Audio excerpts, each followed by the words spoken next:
Drivers then out on track for qualifying for semi-final A of the World Series Showdown as part of the FIA Gran Turismo Championships. Here's Matt McEwen out on track, the Kiwi driver, keen to see how he's going to be able to fare here at this street circuit. Very tricky track for these drivers to negotiate, especially for a one-lap qualifying session.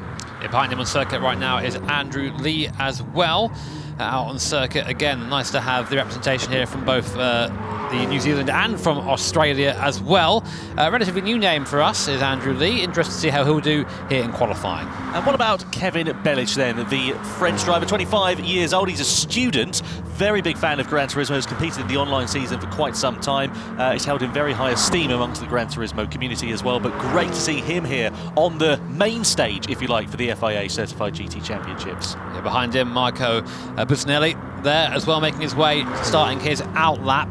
A lot of sort of new talent and new drivers for us here today. A lot of them familiar in the online series, but of course first time in the big events such as this Showdown here. Behind him as well, Quinten Yehull, the Belgian driver, did so well yesterday in the Manufacturers Series. Can he carry that momentum here into Nations? Just 18 years old he is. We asked him for some fun facts about himself and he said, I haven't got any. He just loves playing GT, so you can't argue with that. What about Nicolas Romero then? Spanish driver, we've seen him competing in the top 16 Superstars last year, in the online season this year as well. He's out 6th in this group on track, and keen to see how the Spaniards are going to get on. They've been rather underrepresented out there on track as of late. Yeah, and last in this group so far is Sarafin Salan. He's a completely new driver to us, and a UK driver, finally. I think we've not been that great recently, us Brits, in the GT series. So great to have the representation back there again, and interested to see how he does. Yeah, absolutely right. Drivers out then on track, setting their representative lap times. Lee's gone at top of the pile. Here comes Kevin Bellich then. He has gone with a 1:51.8, I should say, rather, into second position. Here's Busnelli, the Italian, as he comes to break the beam and over the timing line. Where is he going to space? It's only 4th quickest, the slowest of the drivers, and into the 52s there for him. Quinten Yehull not looking like he's going to be setting a pole position lap at the moment. Might have had a good last sector though. There's a little bit loose at the last corner. I think there's some tagged the wall actually. 52.0 from him. Romero as well. Again, fairly close to Lee in the middle sector, but not so much in this last sector. Again, another 4th place here. Looks like Lee's putting down a decent time so far. Not bad at all. About Sarafin Salan then. So here he comes through the final corner, over the timing line. And the British driver, where's he going to place? It's 3rd quickest. So head of the second row as it sits for now. Nikita Moisov just 9,000ths of a second down though. Keeping a close eye on the timing screens. Can he go provisional pole as he comes over to the line? Yes, he can. A 1:51.7. Great stuff there from Nikita Moisov. He was one of our drivers to watch, and that time proves exactly why that is. So here is Ryota Kokubun then, the Japanese driver, again, one of the drivers who we know very well as part of the FIA Certified Gran Turismo Championships. We should be expecting good things from him. He has been performing pretty well as of late, but he seems to be a driver that needs to be on form on his day, really. He's on the home soil, so maybe it'll be okay for him. Somebody who isn't on the home soil, sorry, is Jose Serrano, another Spaniard, of course, as well. Again, I've seen a lot of Spanish representation recently. These guys have been very quick, and Jose Serrano is one of these guys online. He's an absolute weapon, and he's been fairly quick in the events too. Wondering if we're going to see a flash of that brilliance today. What about Angel Inestrosa, the Chilean driver? We know how well he has done in the Manufacturer Series with Porsche over the last couple of years. Been off the boil as of late, sadly, due to the Porsche's performance. However, he can be a very, very quick driver, and let's see whether in equal machinery he'll be up the sharp end of the grid. Adriano Carrazza as well, probably one of the most fun drivers to watch. Very aggressive. Doesn't really suit you up in qualifying though, because aggression usually leads to some kind of mistake. But no matter where it qualifies, I guarantee you'll be sending it down at the first corner. And what then about Giorgio Mangino, the Italian driver? Again, he's been a stalwart of the FIA GT Championship since the year dot, it would seem. And we've seen him at World Tour events in Paris, in Austria, in Monaco. We've now seen him here in the Showdown as well. Good to see an Italian on the international stage. Let's see whether he can bring the fight to the likes of Valerio Gallo, etc. And of course, Baptiste Beauvoir.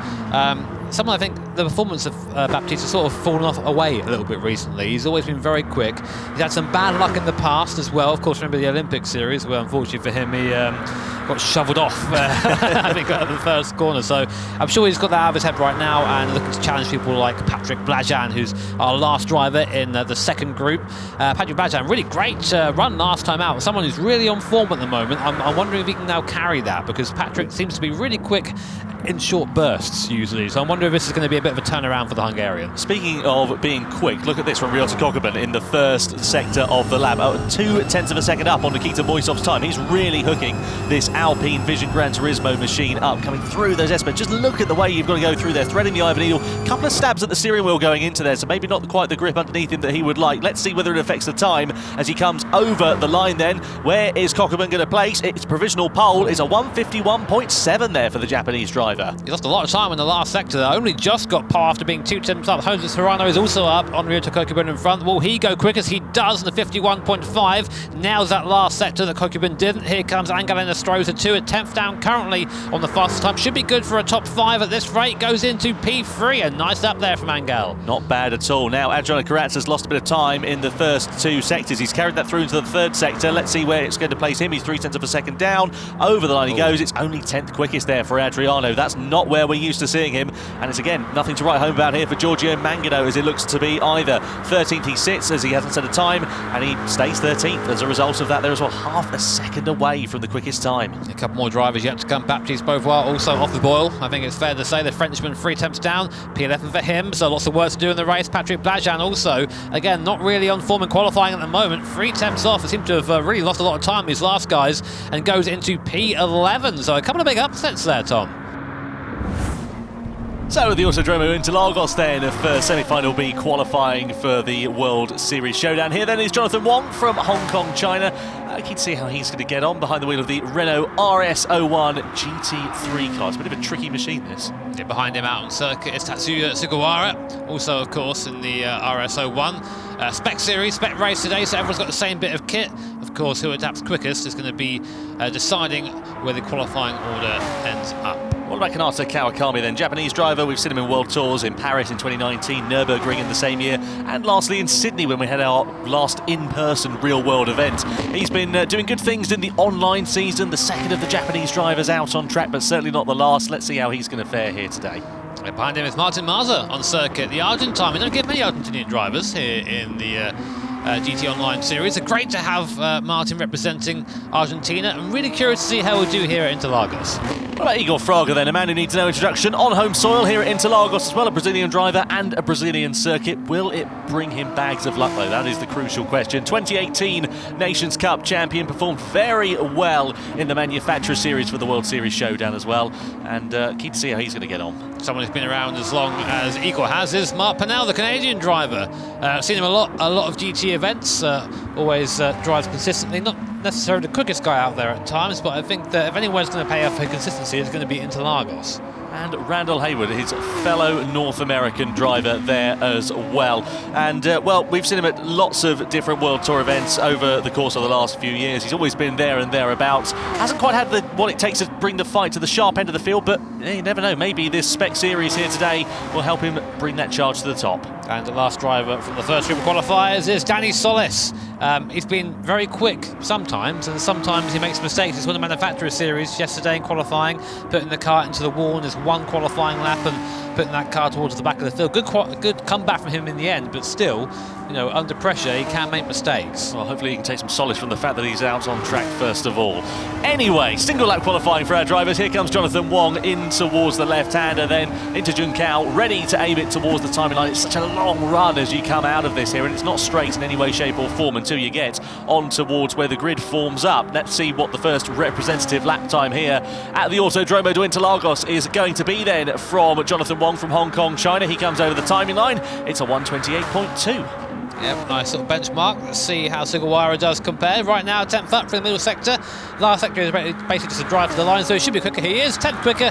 Sugawara goes provisional pole for now. Kawakami is going even faster, though, behind his fellow countryman. 2 tenths up on his time. Comes across the timing line and the first person into the 27s. Nicely done there from Kanata Kawakami. Can he add to his tally of poles in the online season so far? Well, Marza, the Argentinian, is going to try and do the best he can, but it's only good enough for second quickest as it stands. But the man on home soil, Igor Fraga, is ready to try and take the fight to the sharp end. He was 13 thousandths up. He comes over the line and he takes provisional pole position with a 1:27.9. Mark Pennell currently 4 tenths off the quickest time at the moment, so likely going to be 6th where he's on the circuit right now. Let's have a look. Yep, goes P6, a tenth off Jonathan Wong in P5. Randall Hayward behind, not too far off Igor Fraga though for that middle sector. Less than a tenth off at the moment, should be good for a top 4. There you go, 4th place, almost like I knew what I'm talking about. That'll do very nicely indeed for the American driver. What about Danny Solis? Couple of tenths of a second adrift. That could put him quite far down the order, and indeed it does. Only 7th quickest. You'll always be surprised, Tom, at just how little time separates the grid. You know, 4 tenths of a second, pretty much a click of the fingers, or a long click of the fingers, but still. I don't know how you're clicking your fingers if it takes 4 tenths. Slowly, apparently. But it's that amount of time separates being in 1st, Igor Fraga, or being down in 8th, where Mark Pennell is right now. We're just about to get our second group out on circuit to get our qualifying completed at the 5-minute mark. And some big names in there. Valerio Gallo, of course. Andrew Brooks, always fast. And Takuma Miyazono, our triple champ from last year. Some very fast guys there. Yeah, absolutely. Tomoki Yamanaka, Koke Lopez. You really can't split the talent up and down the field, and very interested to see how these drivers are going to be faring out on the track in this single lap qualifying session. Of course, they'll have the idea of what the times are to beat now, given the first group has already gone out on track. And here is the first of the drivers we can look at then. Adam Tapai, the Hungarian. Again, we've seen him in many World Tour events, and as of late we've seen the other Hungarian, Patrick Blažan, performing well.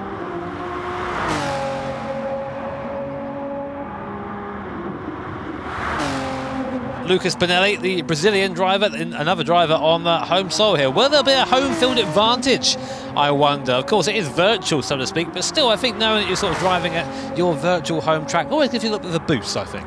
Absolutely. And what about this man here? The reigning champion, Takuma Miyazono, then, out on track. So let's see what he is going to do.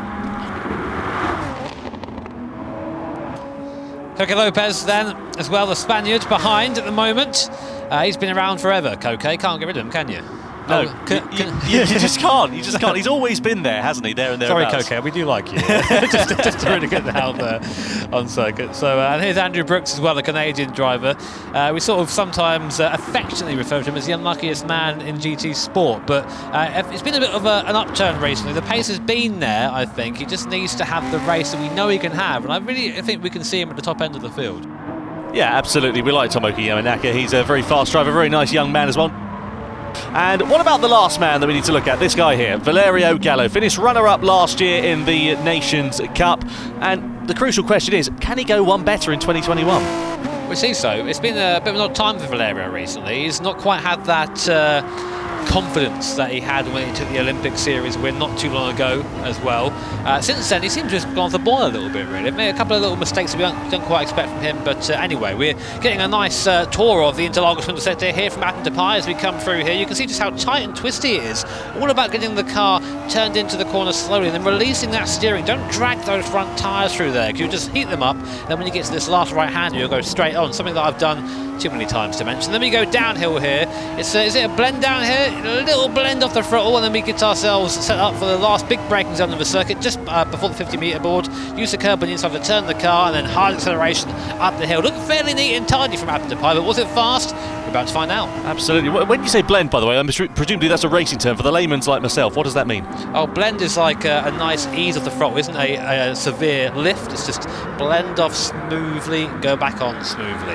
Over the timing line comes Adam Tapai, then he goes up to provisional third fastest. Lucas Bonelli, though, the other Brazilian driver out on circuit in semi-final B, is ready to try and upset the party of his fellow compatriot Igor Fraga. Towards the timing line he goes, keeps it towards the left-hand side of the circuit. Over the line he comes, and it's only third quickest. Loses a bit of time in that final sector, and he heads the second row of the grid for now. Yeah, really quick and competitive times being set right now. Miyazono looking very fast, not quite quick enough there. 5,000th away from Igor Fraga. And Koke Lopez only 9,000th off from the middle sector. This second group is very quick. He goes P4 there, whilst only being 85,000th off. That's mad. Well, Andrew Brooks is a tenth of a second away, and you can imagine that's going to put him quite far down the order as a result of how close these times are. Brooks comes to the timing line, and look at that, 9th fastest there for Brooks. Not a lap time to be writing home about. What about Tomoki Yamanaka then? The Japanese driver aims for the timing line. He's half a tenth down as it stands. He won't be gaining that time back as he comes to the line. And indeed he doesn't. He goes third quickest. So Japanese drivers 2, 3 and 4. But look at this from Valerio Gallo then. 10th of a second away. 10th of a second up I should say as he comes over the line. And he goes to pole position. Valerio Gallo pulling it out of the bag right when it mattered. He qualifies on pole for semi-final B.